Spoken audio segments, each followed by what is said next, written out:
नमस्कार, मैं कमलेश कुमार राय। वाराणसी के देहात द्वितीय खंड बरईपुर क्षेत्र में अवैध ढंग से चोरी छिपे विद्युत लाइन की जा रही शिफ्टिंग के मामले में गठित जांच कमेटी के द्वारा 1 सितंबर को ही अपनी जांच रिपोर्ट प्रबंधन को सुपुर्द कर दी गई थी। इस जांच रिपोर्ट के आने के बाद संबंधित क्षेत्र के अवर अभियंता श्रीनिवास के द्वारा डायरेक्टर एडमिन से मिलकर एक अतिरिक्त बयान दर्ज कराते हुए अधिशासी अभियंता विनोद कुमार गुप्ता पर आरोप लगाया गया कि उनके निर्देश पर ही संबंधित विद्युत लाइनों की शिफ्टिंग की जा रही थी। इस नए खुलासे के बाद डायरेक्टर एडमिन एसके बघेल के द्वारा संबंधित जांच रिपोर्ट को संदिग्ध मानते हुए इसे वापस कर दिया गया।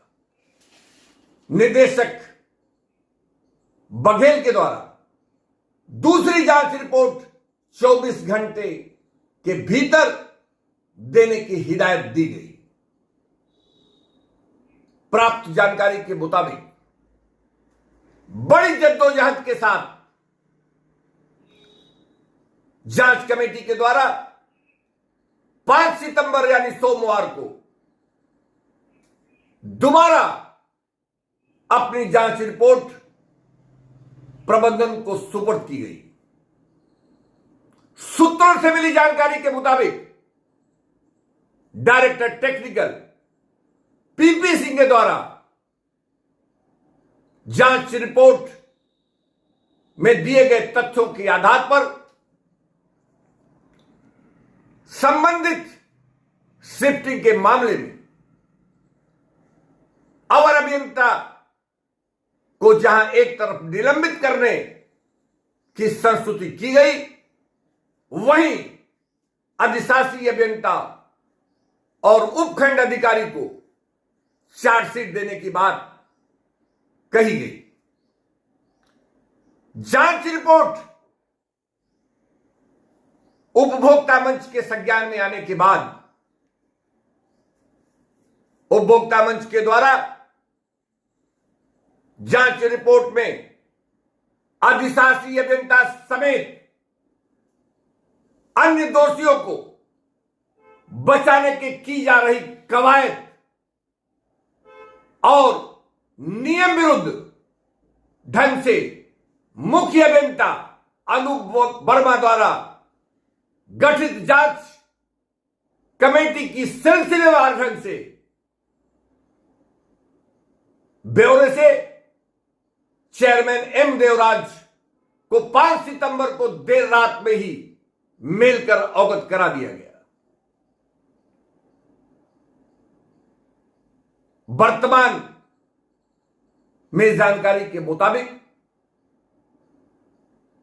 एसडीओ और अधिशासी अभियंता के विरुद्ध कार्रवाई न होने की वजह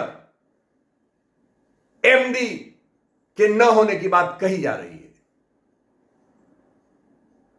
एसडीओ और अधिशासी अभियंता के मामले में एमडी सक्षम अधिकारी हुआ करते हैं और वर्तमान में एमडी विद्याभूषण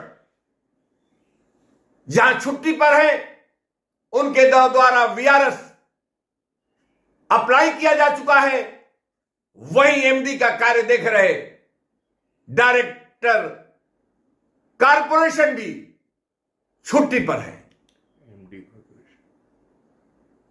माफ करेंगे, एमडी कारपोरेशन भी छुट्टी पर है, जिसके चलते एसडीओ और अधिशासी अभियंता के संदर्भ में कोई निर्णय नहीं हो पा रहा है। लेकिन वहीं अवर अभियंता श्रीनिवास जिनकी मूल तैनाती डिस्काम में है और जिनके लिए अधीक्षण अभियंता एक सक्षम अधिकारी हैं, ऐसी स्थिति में अवर अभियंता के विरुद्ध कार्रवाई डिस्काम के द्वारा क्यों नहीं किया जा रहा है, यह समझ से परे है। कुल मिलाकर जिस ढंग से वाराणसी क्षेत्र के मुख्य अभियंता के द्वारा नियमों को ताक पर रखकर संबंधित शिकायती क्षेत्र के अधीक्षण अभियंता विजयराज और इसी मंडल के अधिशासी अभियंता टेस्ट को जांच कमेटी में शामिल किया गया, यह सभी नियमों की अनदेखी बताई जा रही है। मुख्य अभियंता वाराणसी के अधीन 8 दर्जन से ज्यादा अधीक्षण अभियंता काम करते हैं। ऐसी स्थिति में उसी अधीक्षण अभियंता की अध्यक्षता में कमेटी का गठन करना, जिसके अधीनस्थ शिकायती क्षेत्र के अधिशासी अभियंता आते हो, यह किसी भी हालत में इसे उचित नहीं माना जा सकता। अधीक्षण अभियंता और अधिशासी अभियंता के बीच चोली दामन का संबंध होता है। लगभग रोजाना सीटिंग, मीटिंग और ईटिंग का दौर चलता रहता है। दोनों एक दूसरे के राजदार हुआ करते हैं और यही वजह है कि जांच अधिकारी अधीक्षण अभियंता विजयराज के द्वारा अवर अभियंता द्वारा दिए गए बयान को नजरअंदाज किया गया। अधिशासी अभियंता विनोद कुमार गुप्ता के तमाम काले करतूतों का इतिहास है। मिर्जापुर में उनके कार्यकाल के दौरान जहां जनप्रतिनिधियों और आम आदमियों के द्वारा उन्हें घंटों तक कमरे में बंद रखा गया, वहीं जौनपुर में तैनाती के दौरान एक विधायक के द्वारा उन्हें नियम विरुद्ध और पैसों लेने के लिए लताड़े जाने की बात कही जा रही है। वाराणसी में भी अपनी तैनाती में सर से पांव तक भ्रष्टाचार के तमाम आरोप उनके ऊपर लगाए जा रहे हैं।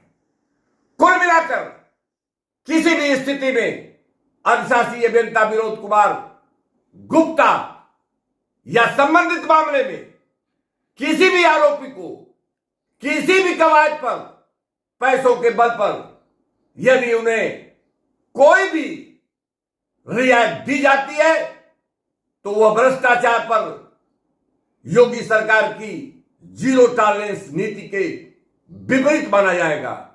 उपभोक्ता मंच के लिए आज बस इतना ही। नमस्कार।